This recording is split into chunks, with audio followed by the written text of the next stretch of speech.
Well, hundreds of thousands of protesters are gathering in Tel Aviv, holding massive anti-Netanyahu demonstrations almost every day now.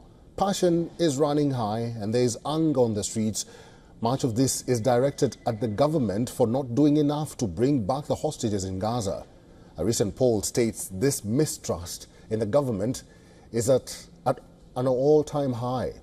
The poll says that almost 70% of respondents say that they do not trust the current government. What is more, as many as 36% of the coalition voters do not trust the government.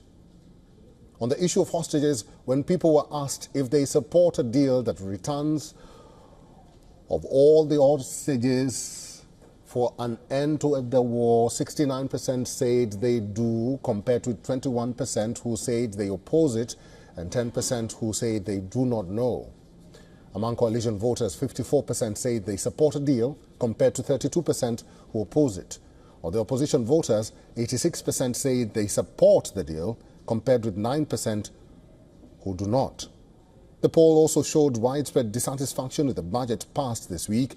Asked what impact it will have on the pockets of Israelis, 54% said it will harm their personal financial situation. Only 7% said it will improve their standing. Alex Trayman is a CEO and Jerusalem Bureau Chief of Jewish News Syndicate. He is now joining us live from Jerusalem. Mr. Trayman, welcome to WION World is One. How long is this anger going to fester in Israel when the Prime Minister and his cabinet seems unfazed by the protests? Eric, thank you so much. If these protests were new and if they had only to do with the hostage crisis, then I think the government would take them a lot more seriously. But we've seen these same protests in Israel in the summer before October 7th over the Prime Minister's proposed judicial reforms. And we saw these same protests against Netanyahu in the 5 consecutive elections that we had in 5 years before the war. It was the same protests, but the Israeli public has elected Netanyahu to be prime minister over and over again, and he has a large right-wing majority in the country. Mr. Trayman, what's the process of removing a government in Israel? If at all, the voice of the people is not working and the Knesset seems to have folded their arms and is just watching. We have elections in this country. In fact, we probably have more elections in Israel, democratic elections, than any other country in the world, any other democracy. Like I said, we had 5 elections in a period of 5 years, so there's not a problem of not going to the polls. The next election is scheduled for the end of 2026. We have a parliamentary democracy in Israel, which means that if the coalition feels that it is no longer capable of governing the country, it can collapse itself.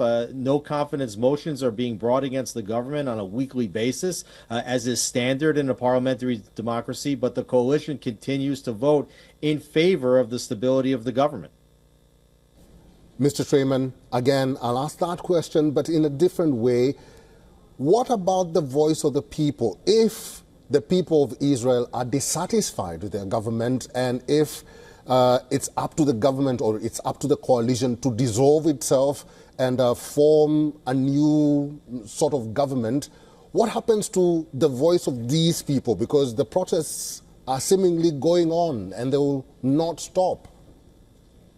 I don't think these protests are going to stop. And I think that if we went to an election in Israel, there's a very strong likelihood that Netanyahu, who is polling head and shoulders above any of the other candidates that have been presented as alternatives to Prime Minister, would form a government again. And if that happened, just as happened after the last election, you would see the same people protesting again, because you do have a very loud, vocal minority of people that oppose a right-wing government in Israel. Now, the polls that you showed say that the overwhelming majority of Israelis would support ending the war for a deal to return all the hostages. Meanwhile, Israel has never been proposed a deal in which Hamas is offering to release all of the hostages. And there are other polls that have come out in the same time frame showing that based on the current deals that Hamas is offering, the overwhelming majority of Israelis are in favor of a return to fighting until such a time when Hamas is willing to return all of the hostages.